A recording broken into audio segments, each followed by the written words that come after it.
யோவான் 11:24 வாசிச்சு பாப்பீங்கன்னா, அதற்கு மார்த்தாள் உயிர்த்தெழுதல் நடக்கும் கடைசி நாளில் அவனும் உயிர்த்தெழுந்திருப்பான், லாசரு எழுந்திருப்பான். நீங்க இயேசு கிறிஸ்து 2000 ஆண்டுகளுக்கு முன்பாக சுகமாக்கினார், விடுதலையாக்கினார், அப்போஸ்தலர் அற்புதம் நடந்துச்சு. இந்த காலத்துல அந்நிய பாஷை கிடையாது, வரங்கள் கிடையாது, இந்த காலத்துல சுகம் கிடையாது, இதெல்லாம் சும்மா போலி அப்படின்னு சொல்லி ஒரு பைத்தியக்கார கூட்டம் ஆண்டுடைய அற்புதத்தை சுகத்தை பெற்றுக்கொள்ள முடியாமல், தேவன் நமக்கு வைத்திருக்கிற ஆசீர்வாதத்தை சுதந்திரிக்க முடியாமல், தரிசனம் இல்ல, தீர்க்க தரிசனம் இல்ல, சுகம் இல்ல, விடுதலை இல்ல, ஆரோக்கியம் இல்லைன்னு சொல்லி சபிக்கப்பட்டு கூட்டப்பட்டிருக்கிறார்கள் விசுவாசினார். வேதம் சொல்கிறது இயேசு கிறிஸ்து வருவார், திரும்ப இயேசு வருவார், விசுவாசிப்பாங்க. 2000 ஆண்டுகளுக்கு முன்பு இயேசு அற்புதம் செஞ்சார், திரும்ப இயேசு கடைசி நாள்ல வருவார். அவர் வருகிறதுக்கு முன்பதாக அற்புதம் நடக்கும். ஒருத்தர் சொன்னார், நான் வந்து இயேசு கிறிஸ்து 2000 ஆண்டுகளுக்கு முன்பாக அற்புதம் செய்ததை நம்புகிறேன், திரும்ப இயேசு வருவதற்கு முன்பதாக அற்புதம் நடக்கும். I am waiting for the days of miracle. Days of miracles are already over and I am waiting for the days of miracles to come. இயேசு கிறிஸ்து அற்புதம் செய்த அற்புதத்தின் நாட்கள் முடிந்தாயிற்று, திரும்பவும் அற்புதத்தின் நாட்கள் நிறைவேறும்படி நான் காத்திருக்கிறேன். அன்பு சகோதரி சகோதரியே, அற்புதத்தின் நாட்கள் என்று ஒன்றில்லை, அற்புதத்தின் நாட்கள் வரப்போகிறது ஒன்றில்லை, அற்புதம் செய்கிற இயேசு வருவதாக இருக்கிறார். ஹல்லேலூயா! அற்புதம் செய்கிற இயேசு இருக்கிறார். அற்புதத்தின் நாட்கள் ஒன்று கிடையாது. பெந்தேகோஸ்தே நாட்கள் ஒரு காலம் இருந்துச்சு. இயேசு சொன்னா, நான் பரலோகத்துக்கு ஏறின பிறகு கடைசி நாட்கள் மாம்சமான எல்லாரும் கூட்டம், கிறிஸ்தவன எல்லாரும் மாம்சம் இருக்கிற அத்தனை பேர் அதை ஊட்டம் சொன்னாரா இல்லையா? சொன்னாரா இல்லையா? நீ டிவியில பார்த்துக்கொண்டு கேட்டுக்கொண்டு எந்த டினாமினேஷன் சேர்ந்த கவலையில சத்தியத்தை நான் போதிக்கிறேன். பரிசுத்தமான மனக்கண்களை குருட்டாட்ட பக்கம் இருதயங்களை தராப்பாரா. ஹல்லேலூயா! தேவன் நமக்கு வைத்திருக்கிற பொக்கிஷங்களை ஆசீர்வாதம் பெரும்படி தேவன் ஒவ்வொரு இருதயங்களை தராப்பாரா. 23 வாசிங்க. இயேசு அவளை நோக்கி, உன் சகோதரன் உயிர்த்தெழுந்திருப்பான் என்றார். மார்த்தா சொல்றா, நீ முன்ன இருந்திருந்தீனா சுகமா இருக்கும். ஜீசஸ் ஆஃப் எஸ்டர்டே, நீ வருகிற நாட்கள்ல உயிர்த்தெழுந்த நடக்கிற நாட்கள்ல இது சம்பவிக்கும். ஜீசஸ் ஆஃப் டுமாரோ, இன்னைக்கு நடக்கும்னு இயேசு சொல்றா, உன் சகோதரன் உயிரோடு எழுந்திருப்பான். ஒரு விசுவாச வார்த்தை உங்களுக்கு கூட ஒரு விசுவாச வார்த்தையை போட்டுருங்க. இன்னைக்கு நான் சுகமாக போறேன், இன்னைக்கு நான் விடுதலையாக தான் போக போறேன், இன்னைக்கு நான் நன்மையை பெற போறேன், இன்னைக்கு உன்னுடைய அற்புதத்தின் பக்கத்துக்கு உங்களை பார்த்து சொல்லுங்க, இன்னைக்கு உன்னுடைய ஆசீர்வாதத்தினால் சொல்லுங்க, பார்த்துதான் இன்னைக்கு உன்னுடைய அற்புதத்தினால். பொறாம இல்லாதவங்க பார்த்து சொல்லுங்க, இன்னைக்கு உன்னுடைய விடுதலையினால் சுகத்தினால். ஆமென்.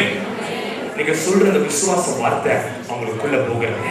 உங்க வாயில அபிஷேகம் புறப்படும், உங்க வாயில தேவனுடைய வல்லமை புறப்படும், உங்க வாயில தேவனுடைய ஒரு ஜீவன் புறப்படும். சொல்லுங்க பக்கத்துல இருக்க, இன்னைக்கு உங்க விடுதலையினால், இன்னைக்கு உடைய ஆசீர்வாதத்தினால், இன்னைக்கு உடைய சுகத்தினால் நீங்க சொல்லும் பொழுது தேவனுடைய வல்லமை புறப்படுகிறது. மரணமும் ஜீவனும் நாவின் அதிகாரத்தில் இருக்கிறது, நாவின் அதிகாரத்தில் இருக்கிறது.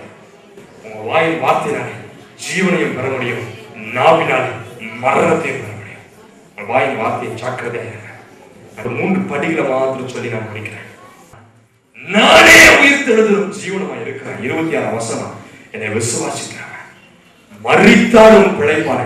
இதை நீ விசுவாசிக்கிறாயா? சுகமாகிறதுக்கு பல படிகள் உண்டு. இந்த பகுதியை நான் தியானம் பண்ணி கர்த்தர் வெளிப்படுத்துறதை உங்கள் மத்தியில வைக்கிறேன். முதலாவது 27ஆம் வசனத்தை வாசிக்க கேட்போம். நானே உயிர்த்தெழுதலும் ஜீவனமா இருக்கிறேன், என்னை விசுவாசிக்கிறவன் மரித்தாலும் பிழைப்பான். இதை நீ விசுவாசி. Do you believe this? என்று கர்த்தர் அவங்களை பார்த்து கேட்கிறார். 27 வாசகம் தம்பி.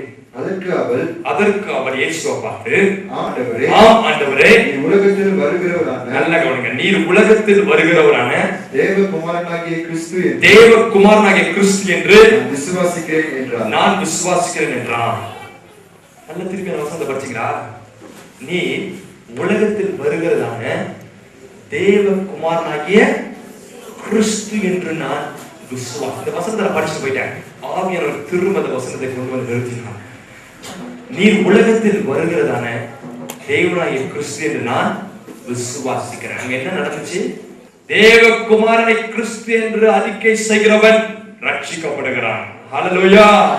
ரட்சிக்கப்படுவதற்கு நான் என்ன செய்ய வேண்டும்? ஆண்டவரே, தேவனாய் கர்த்தரை கிறிஸ்து என்று நீ வாயினால் அறிக்கை செய்வாயானால் நீ உன் வீட்டால் ரட்சிக்கப்படுவாய். Amen.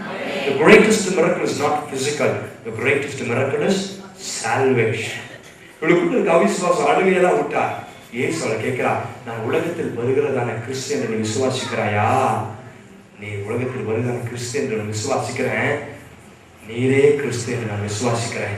நீர் கிறிஸ்து, நீ தேவனுடைய குமாரன், உலகத்தில் வருகிறவர் என்று நான் விசுவாசிக்கிறேன். என்ன நடந்துச்சு? சால்வேஷன் நடந்துச்சு.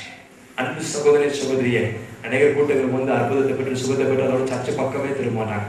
அதுக்கப்புறம் ஊழியத்துக்கு பக்கமே திரும்ப மாட்டாங்க. நீங்கள் ரட்சிப்பின் அனுபவத்தை பெறுவீர்களா உங்கள் வாழ்க்கையில் அற்புதம். ஏன்னா ஹீலிங் இஸ் சில்ட்ரன்ஸ் பிரெட். தேவனுடைய சுகம் அவருடைய பிள்ளைகளின் அப்பமா இருக்காது. ஆமென். நீங்கள் தேவனுடைய பிள்ளைகளா ஆகாத மறைவான பாவங்களை, மறைவான சிகரெட், மறைவான பீடி, மறைவான அசுத்த சீடிகள், மறைவான அக்கிரமங்கள், மறைவான லஞ்ச பணங்கள், மறைவான தேவன் விரும்பாத அசுத்த பாவங்களை, தொடர்புகள், கள்ள தொடர்புகள், முன்னாடி இந்த தொடர்பு பின்னாடி இந்த தொடர்பு இன்னும் இருந்துச்சுன்னா, ரட்சிப்பு பூரணமாகலன்னா உங்களுடைய சுகம் நிரந்தரமா இருக்காது. பெறுகிற விடுதலை நிரந்தரமா இருக்காது. அன்பு சகோதரனே, நீ பெறுகிற சுகம் விடுதலை நிரந்தரமா இருக்க வேண்டுமானால் பூர்ண ரட்சிப்பு முடிவு பரியந்தம் நிலையில் இருப்பவனே ரட்சிக்கப்படுவான். ஹல்லேலூயா.